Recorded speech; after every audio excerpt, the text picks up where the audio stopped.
न कुणा कळला, तळमळलीस तू कारपुनी, हिरवा पदर तुझा जळला.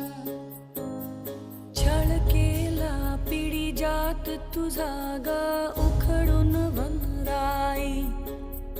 अपराध किती झाले पण आता शरण